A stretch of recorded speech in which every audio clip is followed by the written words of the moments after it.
Hello guys, you are okay? Good morning all of you. Today we move to past tense. In our English learning and in writing English, at the basic stage we learn tenses. Yesterday I was in present tense. We learned present indefinite, present continuous, present perfect and present perfect continuous.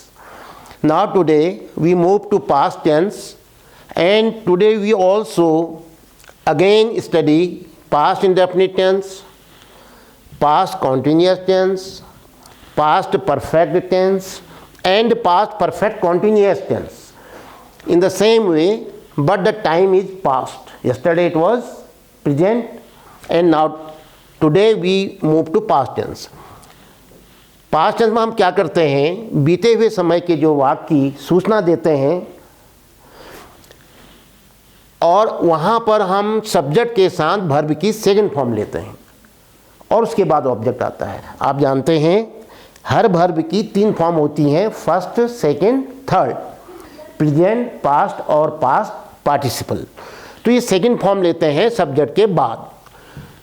अब गो नहीं आएगा, या goes नहीं आएगा, अब क्या आएगा, went. Right नहीं आएगा, राइट्स नहीं आएगा, उसकी जगह में क्या आएगा, रोट। देखिए जैसे एक वाक्य मैं आपको समझाता हूँ। इस वाक्य से, सीता ने गाना गाया, वह बाजार गया, हमने अपना पाठ याद किया, किसानों ने अपने खेत जोते। क्या शब्द आ रहे हैं इसमें, गया, खाया, लिखा, बैठा, उठा, सोया।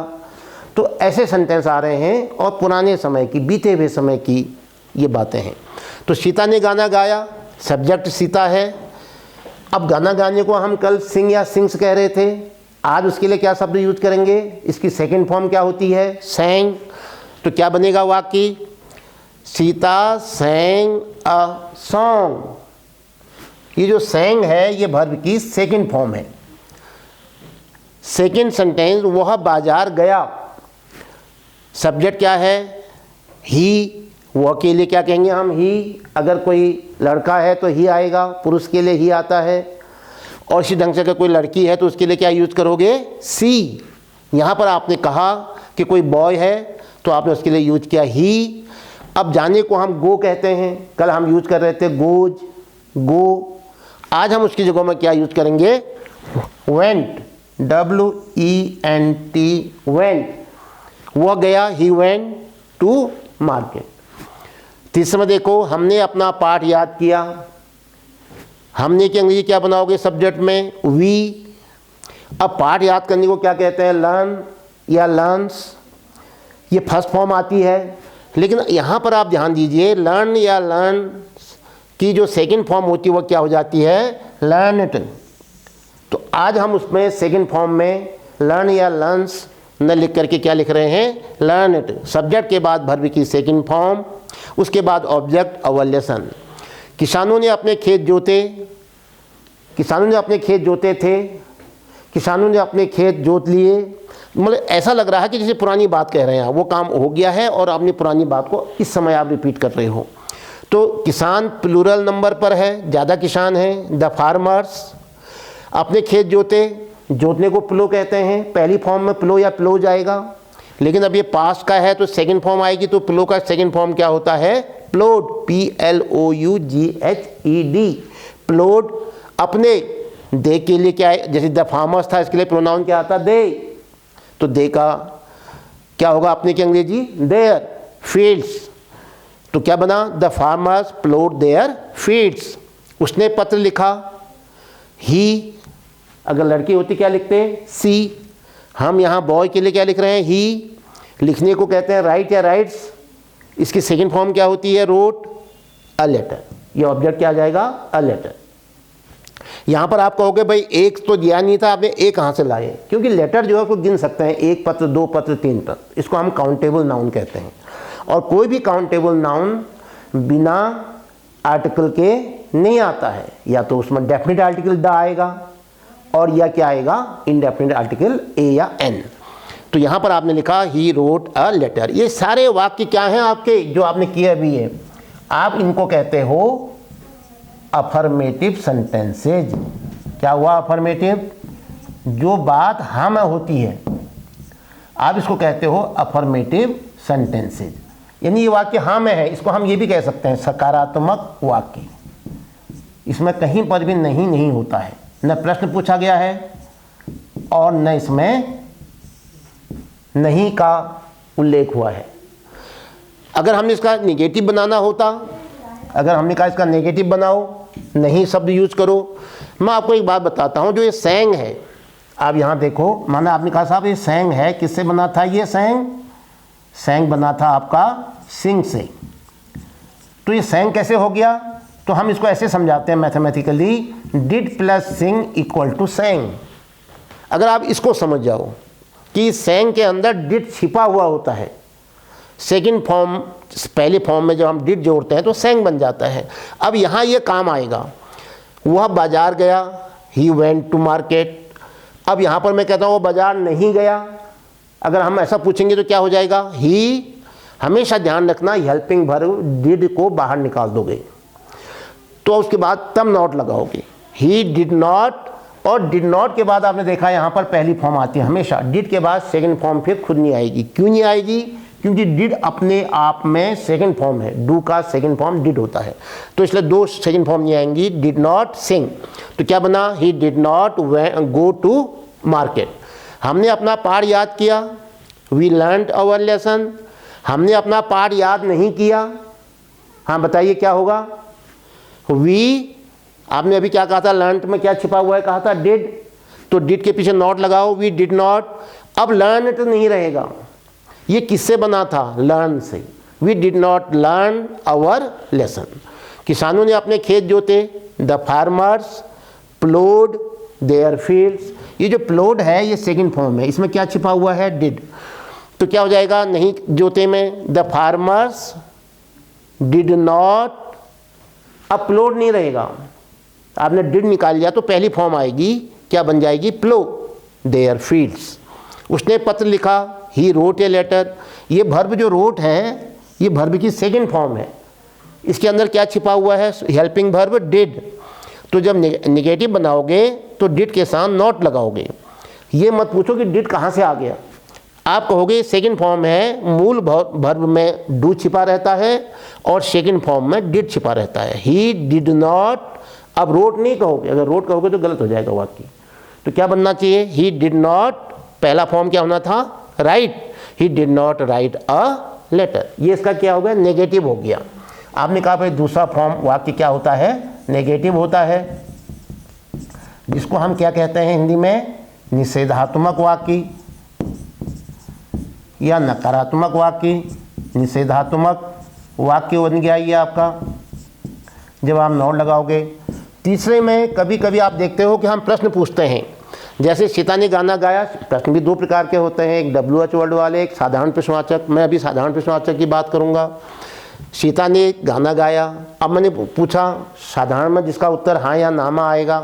क्या सीता ने गाना गाया? क्या वह बाजार गया? क्या हमने अपना पाठ याद किया?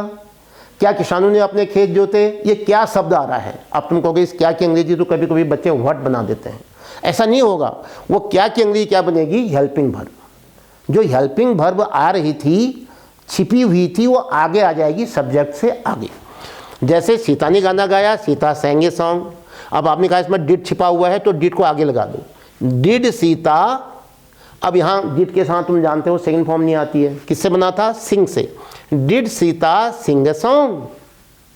सेकंड में वो बाजार गया, इंटरोगेटिव बताओ, क्या वो बाजार गया? पहले निगेटिव बना दें। चलो, Sita did not sing a song, he did not go to market, we did not learn our lesson, the farmers did not plough their fields, he did not write a letter. अब interrogative बनाओ, जिसको आप क्या कहते हो? प्रश्नवाचक को interrogative.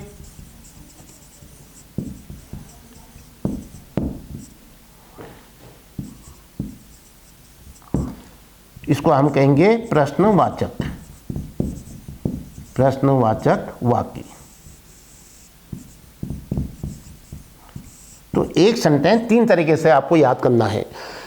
देखिए, अब सीता ने गाना गाया, साधारण प्रश्नवाचक की बनाएंगे अभी। क्या सीता ने गाना गाया?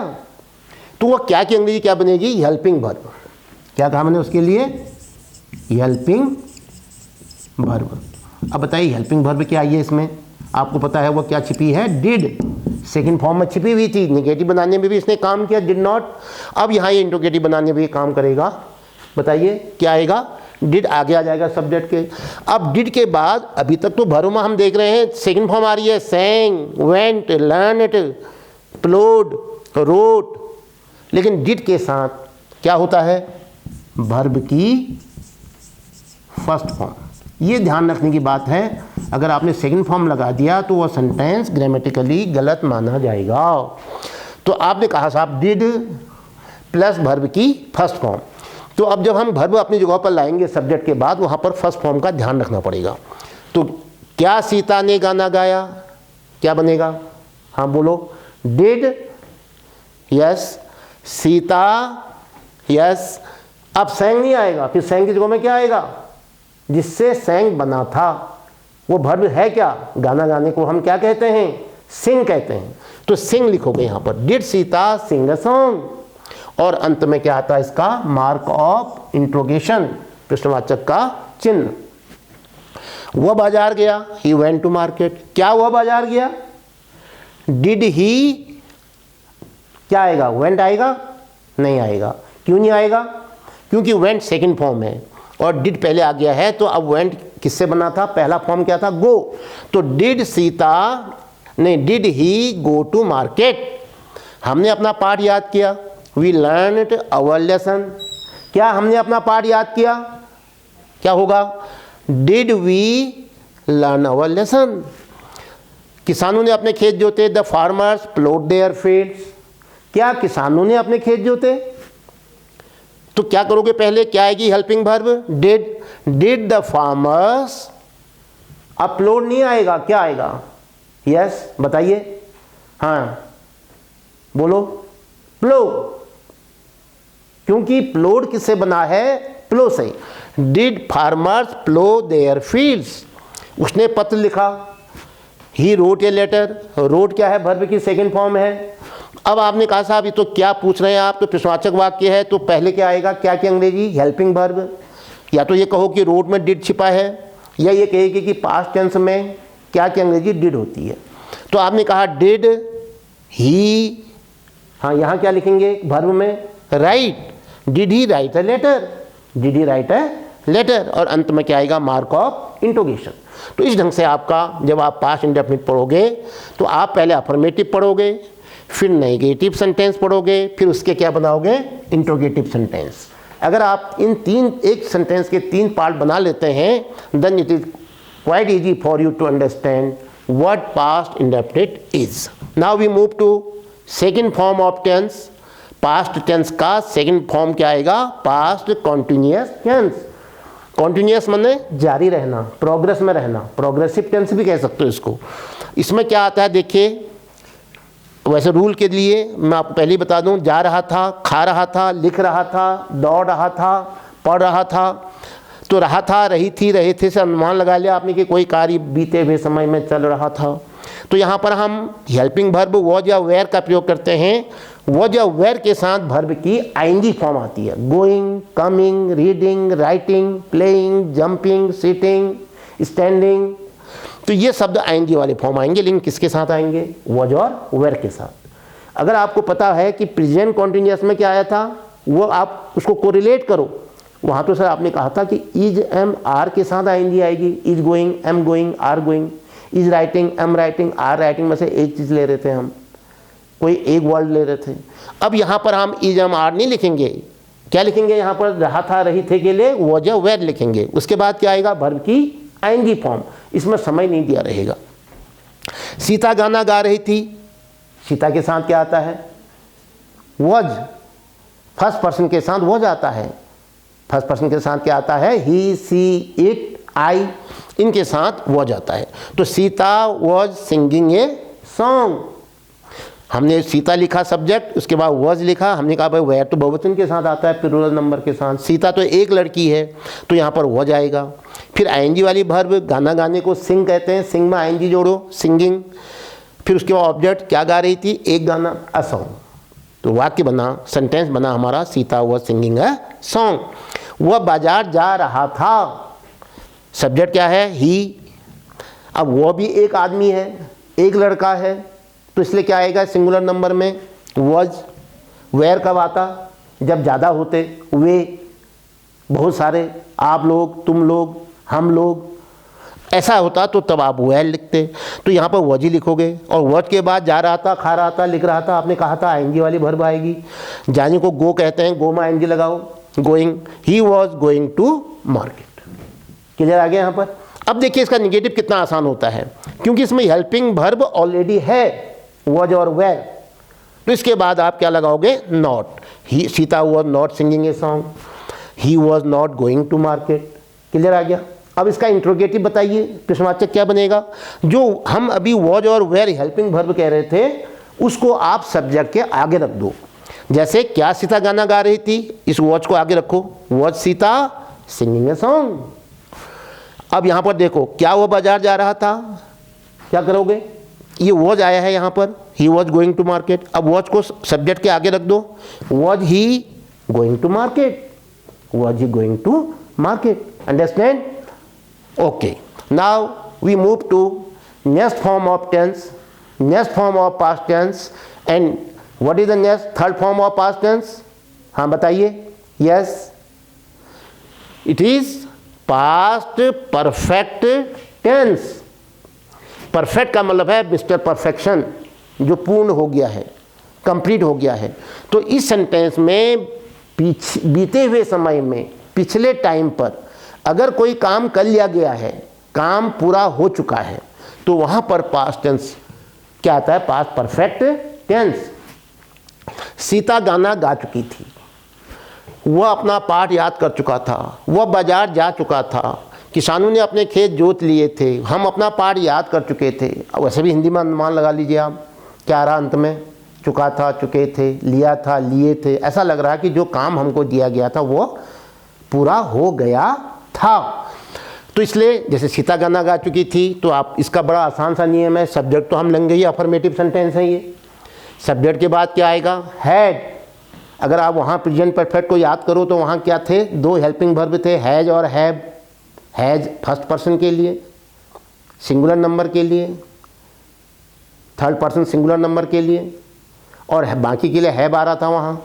अब यहाँ ऐसा नहीं है, यहाँ हैज या हैव नहीं आएगा, उन दोनों की जगह में क्या आ जाएगा? हैड, क्योंकि हैज और हैव का सेकंड फॉर्म हैड होता है, उसका पास्ट फॉर्म हैड होता है। तो हैड के बाद क्या आता है? वर्ब की थर्ड फॉर्म। ठीक प्रेजेंट का तरह का जैसा नियम है। तो क्या कहोगे? हैज या हैव के बाद थर्ड फॉर्म हमने प्रेजेंट में किया था, यहाँ हम हैज और हैव की जगह में हैड लिखेंगे, हैड के बाद वर्ब की थर्ड फॉर्म को रिलेट करते हुए आगे बढ़ो। तो सीता हैड, अब सिंग की थर्ड फॉर्म बोलो, सिंग, सैंग, संग। सीता हैड संग अ सॉन्ग, सीता हैड संग अ सॉन्ग। वो बाजार जा चुका था, ही। अब क्या आएगा यहाँ पर? हैड आएगा, क्योंकि एक ही शब्द है यहाँ पर हैड। उसके बाद थर्ड फॉर्म बोलो गो की, go, went, gone. He had gone to market. हम अपना पाठ याद कर चुके थे, हम के लिए क्या रहा? वी। अब पाठ याद कर चुके थे या हमने अपना पाठ याद कर लिया था? हैड। अब लर्न की third form learnt our lesson. We had learnt our lesson. Learnt second form भी लर्न इट होती। तब आपने देखा यहाँ इंडेफिनिट में सेकेंड फॉर्म लिखी थी, ऐसा ही लिखा था, लेकिन ये यहाँ पर क्या है? Past participle third form. किसके साथ आ रही है? हैड के साथ। किसानों ने अपने खेत जोत लिए थे, the farmers had ploughed their fields. Had के साथ देखिए, हैड के साथ क्या आ रही है? वर्ब की थर्ड फॉर्म। इसको नोट करने की जरूरत है। ये है पास्ट परफेक्ट टेंस। ये अफर्मेटिव सेंटेंस से निगेटिव बनाओ। सीता हैड, क्योंकि हेल्पिंग वर्ब जब ऑलरेडी हमारे पास होती है तो उसके बाद नॉट लगाते हैं। Sita had not sung a song. He had gone to market, इसका निगेटिव बनाओ, he had not gone to market. We had learned our lesson का निगेटिव बनाओ, इसका नेगेटिव होगा we had not learned our lesson. अब देखिए the farmers had ploughed their fields, इसका negative बनाओ। द फार्मर्स हैड आया ना हेल्पिंग, इस हैड के बाद नॉट लगाना आपने, हैड नॉट प्लोड देयर फील्ड्स। इसी ढंग से अगर आपसे पूछा जाता है इसका इंट्रोगेटिव बनाओ, कैसे सवाल पूछोगे? साधारण प्रश्नवाचक बनाना। कैसे? क्या वाले? तो क्या बना? क्या सीता गाना गा चुकी थी? आपके पास तो हेल्पिंग वर्ब है ही, इस हेल्पिंग वर्ब को उठाओ और कहाँ रख दो? सब्जेक्ट के पहले। बाकी कोई चेंज मत करो। हैड सीता संग सॉन्ग, और अंत में मार्क ऑफ इंट्रोगेशन, और जब एच आगे आएगा तो कैपिटल लेटर बन जाएगा। ऐसे ही had he gone to market, had we learn our lesson, had the farmers ploughed their fields. ये आपका परफेक्ट टेंस के क्या हो जाएंगे, तीनों फॉर्म बन गए। Now our 3 forms are over. Now we move to last form, and what is the name of that form? It is past perfect continuous tense. इसमें समय दिया रहेगा, और जो देखिए परफेक्ट होने की वजह से हैड भी आता है, और कॉन्टिन्यूस होने की वजह से आईएनजी वाली वर्ब भी आती है, और एक नया शब्द जुड़ा है बीन। तो इसलिए ऐसे याद कर लो, सब्जेक्ट के बाद हैड बीन आएगा और उसके साथ वर्ब की आईएनजी फॉर्म आएगी। प्रेजेंट में तो हैज बीन हैव बीन आया था, उसके बाद आईएनजी आया था। यहाँ ऐसा नहीं होगा, यहाँ हैज और हैव का हैड हो जाता है तो हैड बीन आएगा, फिर वर्ब की आईएनजी फॉर्म, फिर क्या आता है सिंस या फॉर। से की अंग्रेजी सिंस या फॉर। आपको पता है पॉइंट ऑफ टाइम के लिए सिंस, निश्चित समय के लिए, अनिश्चित समय के लिए, पीरियड ऑफ टाइम के लिए फॉर। सीता 1 घंटे से गाना गा रही थी, अब क्या होगा, सीता हैड बीन आएगा कहा आपने, फिर आईएनजी वाली वर्ब में सिंगिंग हो जाएगा। Sita had been singing a song, 1 घंटे से, कोई भी 1 घंटा हो सकता है, सुबह, दिन में, शाम का, तो फॉर एन आवर, यहाँ पर फॉर आएगा, सिंस नहीं आएगा यहाँ पर। वह 2 बजे से बाजार गया हुआ था, he had been going to market. अब 2 बजे तो निश्चित है, 1 बजे के बाद 2 बजता है, तो हम क्या कहेंगे, सिंस आएगा। अब सिंस 2 o'clock, हम सुबह से अपना पाठ याद कर रहे थे। We had been learning our lesson since morning. Since morning क्यों किया हमने, जैसे कल, आने वाला कल। तो यहाँ पर जो ये शब्द हैं सुबह, शाम, दिन, इसको निश्चित पहर माना जाता है, निश्चित दिन, समय माना जाता है, इसके लिए सिंस आता है से की अंग्रेजी। Since morning, since evening, since noon. तो क्या होगा, अब आपको क्या याद रखना है, परफेक्ट कॉन्टिन्यूअस में हैड बीन आता है, उसके बाद आईएनजी वाली क्रिया आती है वर्ब की, और तब वो प्रेजेंट परफेक्ट, तब वो परफेक्ट कॉन्टिन्यूअस बनता है। पास्ट में हैड बीन आता है। अब ये निगेटिव बनाओ, देखिए आसान है। हेल्पिंग वर्ब जब होती है तो हेल्पिंग के बाद नॉट लगा दो। यहाँ पर देखो, Sita had been singing a song for an hour, Sita had, बताइए, नॉट, नॉट कहाँ पर आएगा, हैड के बाद। हैड क्या है, हेल्पिंग वर्ब, बाकी वही रहेगा पूरा। Sita had not been singing a song for an hour. देखिए यहाँ देखो, he had been going to market since 2 o'clock, he had not been going to market since 2 o'clock, had के बाद नॉट लगा दिया। फिर देखिए, हम we had been learning our lesson since morning, helping verb had है। अब हम कह रहे हैं कि हम सुबह से अपना पाठ याद नहीं कर रहे थे, तो जो हेल्पिंग वर्ब है हैड, उसके बाद नॉट लगा दो। We had not been learning our lesson since morning, ये निगेटिव हो गया। अब लास्ट में देखिए, जो सेंटेंस है अफर्मेटिव भी हो गया, नेगेटिव भी हो गया। अब क्या बचा, इंटरोगेटिव सेंटेंस। क्या होता है इंटरोगेटिव सेंटेंस में, प्रश्न पूछा जाता है। आप कौन सा प्रश्न पूछोगे अभी, साधारण, जिसका उत्तर क्या आएगा, हाँ या ना में। क्या, क्या लगा के, क्या सीता 1 घंटे से गाना गा रही थी, तो क्या बनोगा, आप हेल्पिंग वर्ब ढूंढो। हेल्पिंग वर्ब ऑलरेडी क्या है इसमें, हैड, हैड को उठाओ और कहाँ रख दो, इस सीता सब्जेक्ट से आगे रख दो। तो क्या बन गया, हैड सीता, केवल आप एच क्या कर दोगे, कैपिटल, हैड सीता। अब बचा क्या, been singing a song for an hour, और अंत में क्या लगाओगे, मार्क ऑफ इंट्रोगेशन, प्रश्नवाचक का चिन्ह। ऐसे ही वह 2 बजे से बाजार गया हुआ था या बाजार जा रहा था, he had been going to market since 2 o'clock। अब हैड को उठाओ, इस हैड को कहाँ रख दोगे, अरे सब्जेक्ट के आगे रख दोगे, कहीं पर आपको मेहनत नहीं करनी है। तो क्या बन जाएगा, had he been going to market since 2 o'clock। उसके बाद हम सुबह से अपना पाठ याद कर रहे थे, देखिए ये हैड आया है, ही वी हैड बीन लर्निंग आया है, तो आप हैड को उठाओगे और क्या करोगे, सब्जेक्ट से आगे रख दोगे। क्या बन जाएगा, had we been learning our lesson since morning. इस प्रकार आप क्या करगे, पास्ट टेंस में आपने पहले पास्ट इंडेफिनिट, फिर पास्ट कॉन्टिन्यूअस, फिर पास्ट परफेक्ट, फिर पास्ट परफेक्ट कॉन्टिन्यूअस। संक्षेप में आप क्या कहोगे, हमने क्या किया पास्ट इंडेफिनिट में, केवल वर्ब के रूप में बताओ, वर्ब की सेकंड फॉर्म। अब बताओ पास्ट कॉन्टिन्यूअस में क्या किया, वॉज वेयर के साथ वर्ब की आईएनजी फॉर्म। अब बताओ पास्ट परफेक्ट में क्या किया, हाँ बताइए, यस, क्या किया, हैड के साथ वर्ब की थर्ड फॉर्म। फिर परफेक्ट कॉन्टिन्यूस में क्या किया, ऐसे नोट करो फॉर्मूले में, आपने कहा साहब हैड बीन प्लस वर्ब की आईएनजी फॉर्म, जैसे had been going, had been writing, had been singing, had been learning, had been ploughing, और उसके बाद सिंस या फॉर, निश्चित समय के लिए सिंस और अनिश्चित समय के लिए for. Understand? Okay, now the lesson is over and tomorrow we will move in future tense.